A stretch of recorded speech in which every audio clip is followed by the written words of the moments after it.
From poison gas that throws your body into a violent seizure, to eating your own horse on a frozen death march, to getting your legs sawed off while you're still wide awake. These are the worst wars to be a soldier in. And let me just say, I am so lucky to be a Secret Service agent, because there's no way I would have survived these conditions.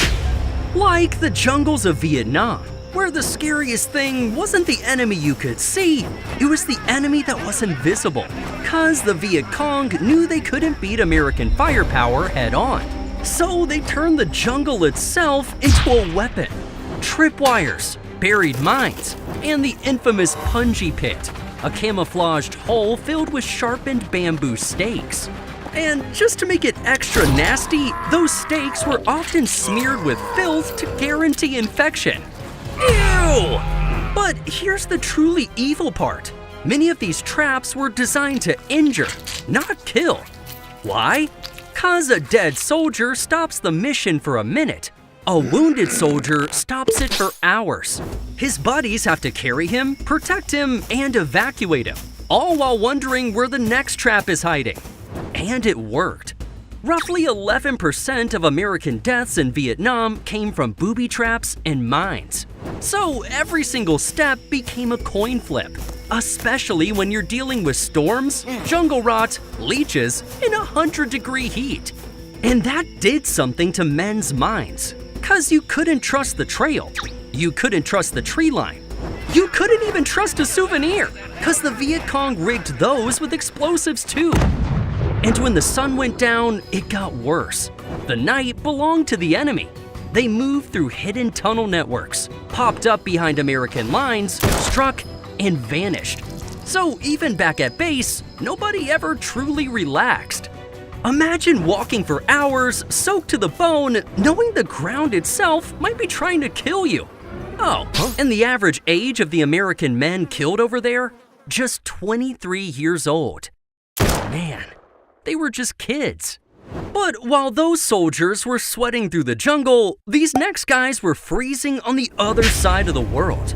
Welcome to the Chosin Reservoir in North Korea, where roughly 30,000 UN troops pushed deep into the frozen mountains thinking the war was almost over. But on November 27, 1950, around 120,000 Chinese soldiers came pouring out of those mountains and surrounded them completely. And as if that weren't bad enough, the temperatures dropped to negative 35 degrees Fahrenheit. Oh, it's so cold, sir! At that point, the cold becomes its own enemy. Rifles jammed. Rations froze so hard that men chipped their teeth on them. And medics had to thaw morphine syringes in their own mouths just to treat the wounded. Even digging a foxhole was a battle, because the ground was frozen like concrete. So men fought all night on exposed ridgelines, then tried to sleep in the same clothes, in the same wind, at 35 below. Sweat from the fighting would literally freeze against their skin. And the attacks came every single night. Bugles and whistles screaming out of the dark, then waves of Chinese soldiers charging through the snow. Come morning, the Marines counted their dead, treated their frostbite, and got ready to do it all over again. Frostbite took fingers, toes, and feet by the thousands. But believe it or not, the Chinese had it even worse. Many were sent into those mountains wearing tennis shoes, and entire units were later found frozen solid in their firing positions. So the Marines did the only thing they could. They attacked in reverse. 'Cause when you're surrounded, there is no retreat. Every direction is enemy territory. So they fought 78 miles through the mountains to the sea, bringing their wounded and their dead with them. Nobody got left behind. Now that's the stuff legends are made of. But at least those Marines had modern medics saving lives. 'Cause 90 years earlier in the American Civil War, the hospital tent was almost as scary as the battlefield. Back then, doctors had never even heard of germs. Surgeons wiped their blades on their aprons, moved to the next patient, and got right back to cutting. As a result, if you got shot in an arm or a leg, the treatment was usually amputation. No sterile tools, sometimes barely any anesthesia. Just a saw, a strap of leather to bite down on, and a surgeon working as fast as he could while you were still awake. Oh, and about 1 in 7 wounded soldiers died anyway. So, for many soldiers, the sound they feared most wasn't cannon fire. It was the saw. But here's the number that says it all. The Civil War killed over 620,000 American soldiers, and roughly 2/3 of them died from disease. Typhoid, dysentery, and measles tore through camps where the latrine sat a few feet from the cooking fire. Just think about that. A soldier could survive Gettysburg, Antietam, the worst battles in American history, and then die in his tent from a bad drink of water. But if you were captured, it got even darker. 'Cause at a Confederate prison camp called Andersonville, some 45,000 Union prisoners were packed into 26 acres with one stream for water. A stream that was also the sewer. There was no shelter. Men dug holes in the dirt or huddled under blankets, and a simple wooden rail ran around the inside of the walls called the deadline. Cross it, even by accident, and the guards shot you. Nearly 13,000 of them died. During the worst months, that was 100 men a day. Man, it doesn't really get much worse than that. Or does it? 'Cause we haven't even gotten to the war that erased an entire army. In June of 1812, Napoleon marched into Russia with over 600,000 men, the largest army Europe had ever seen. 6 months later, that army ceased to exist. 'Cause the Russians refused to give Napoleon the big battle he wanted. They just kept retreating, burning their own crops, villages, and even Moscow itself, so the French would find nothing but ashes. So naturally, hunger and disease started killing Napoleon's men long before the famous winter ever arrived. Typhus swept the ranks, and horses dropped dead by the thousands. But when winter did come, it came with temperatures near 30 degrees below zero. Soldiers ate the dead horses. Then they fought each other over the dead horses. Men fell asleep next to campfires and never woke up, frozen upright where they sat. Uniforms fell apart, so soldiers wrapped themselves in stolen curtains, dresses, and rugs from Moscow, shuffling through the snow like ghosts. And the entire time, Russian Cossacks circled the column, picking off anyone who fell behind. Falling behind meant death. Stopping meant death. So they just kept walking. And the worst of it, the army was losing thousands of men a day without fighting a single battle. The road behind them became one long trail of abandoned wagons, dead horses, and frozen men. And at the Berezina River, the survivors had to cross makeshift bridges while under attack, with men drowning in the icy water. By the time it was over, hundreds of thousands of Napoleon's soldiers were dead, most of them killed by cold, hunger, and disease instead of combat. Out of the 600,000 men who marched in, only a shattered fraction ever stumbled back out. And I thought my winters were rough. Sheesh! But real quick, let me tell you about the sponsor of today's video, Odoo, the all-in-one management software that helps you run your entire business. 'Cause if you run a business, you know the drill. 12 browser tabs, 5 subscriptions, and a spreadsheet held together by hopes and dreams. Odoo fixes that. It puts everything, sales, CRM, accounting, inventory, your website, into one platform where every app actually talks to the others.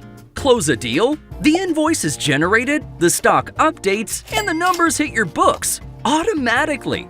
No double entry. No, wait, which version is the real one? And here's the thing. It's genuinely easy to use with a clean, simple interface, so you don't need an IT department to figure it out. Odoo even configures itself for your country. Taxes, currencies, regulations, handled out of the box. Then, as your business grows, just add more apps and it scales right along with you. But it gets even better. Your first app is free, with unlimited hosting and support included. And every app after that starts at just $24.90 a month. So hit the link in the description, try Odoo for free, and get back to what really matters: growing your business. Now, you'd think by the 1980s, the world had moved past this kind of suffering. But it hadn't. 'Cause on September 22nd, 1980, Iraq invaded Iran. And for the next 8 years, both sides fought a war that looked like it was straight out of World War I. Trenches, barbed wire, no man's land. Except this time, with modern weapons. Iran, short on equipment, answered with human wave attacks, where tens of thousands of men, and heartbreakingly tens of thousands of teenage volunteers, were sent charging across open ground and even across minefields. But picture the other side of that. Iraqi soldiers in those trenches watched wave after wave keep coming, no matter how many fell. Many of them broke down, describing it years later. This war spared nobody's mind, on either side. And Iraq answered back with poison gas. Over the course of the war, Iraq used thousands of tons of chemical weapons, including mustard gas that blistered skin and lungs. And for the first time in history, nerve agents were used on a battlefield. Think about what that means for the soldier in that trench. One moment, the air is fine. The next, you're thrown into a violent seizure. And a mask that leaked or went on 3 seconds too late could mean a lifetime of scarred lungs and blind eyes. Decades later, tens of thousands of survivors are still being treated for it. Tens of thousands of soldiers were killed or permanently scarred by gas alone. And by the end, somewhere between 500,000 and 1 million soldiers were dead. But here's the part that makes it all feel so pointless. After 8 years of this, the border barely moved. All that suffering for almost nothing. But the war that Iran and Iraq copied, we'll get to soon. First, we need to talk about the oldest war on this list, 'cause it might have been the closest thing to the apocalypse Europe ever saw. From 1618 to 1648, the 30 Years' War turned Germany into a battleground for basically every power in Europe. And the soldiers fighting it?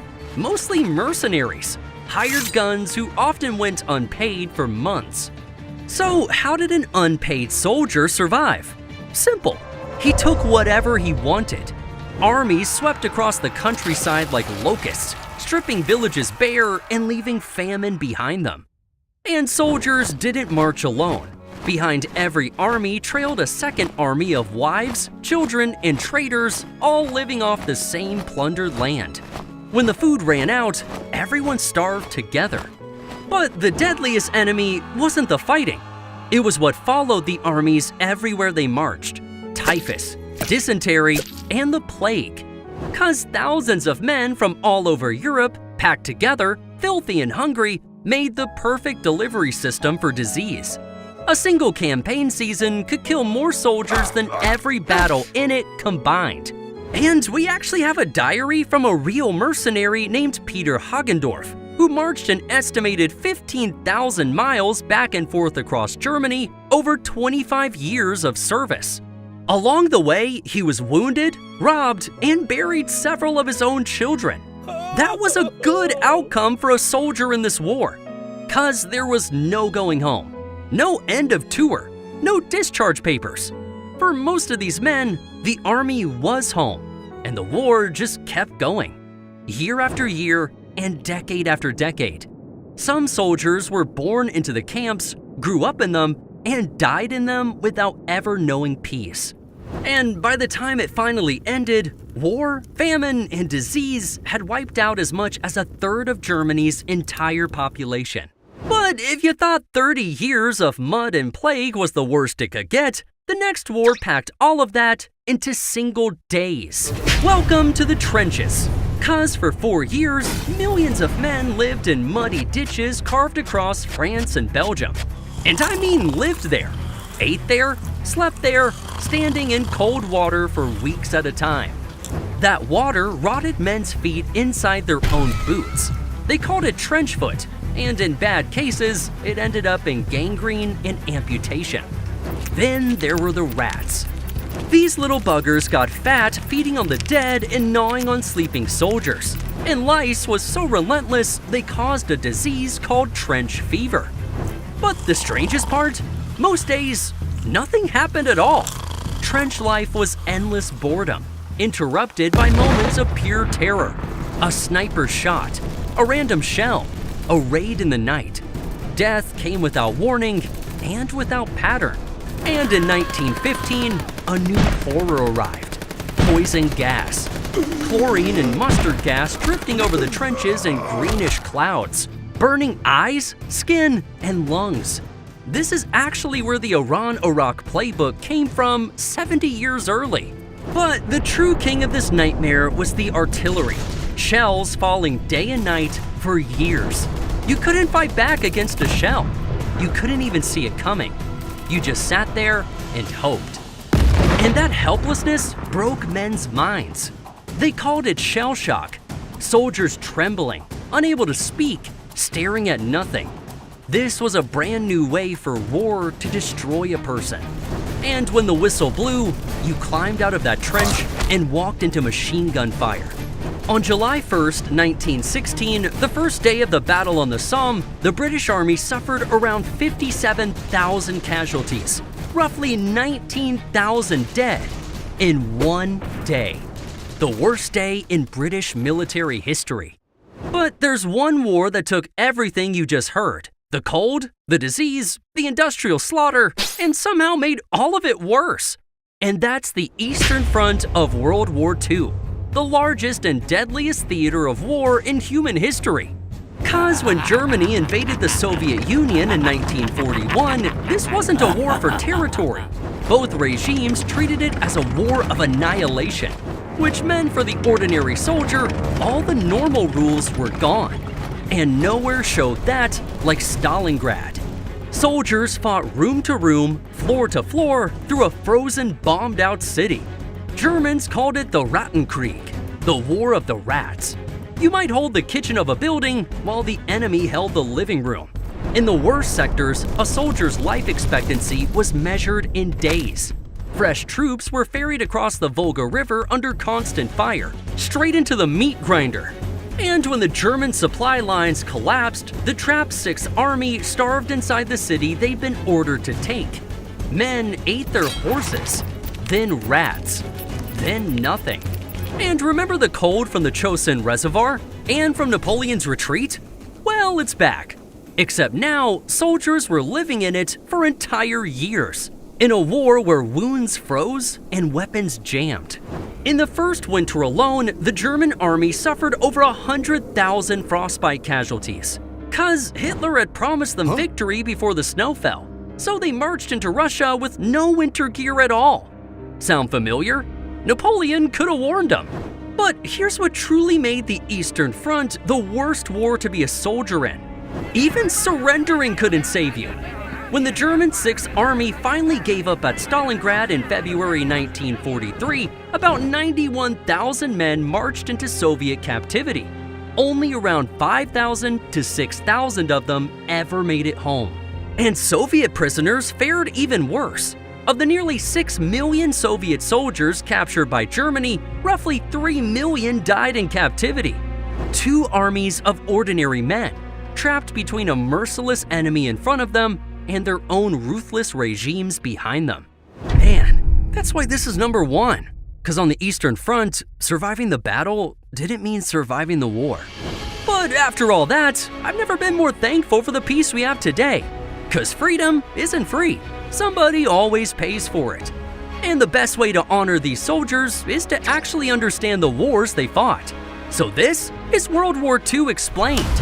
From sailors diving into a sea of burning oil, to a president's son storming the beach with his cane, to a general walking into the largest invasion in human history with an apology note hidden in his wallet. If you want to see how the deadliest war in human history really went down, click right here and keep watching.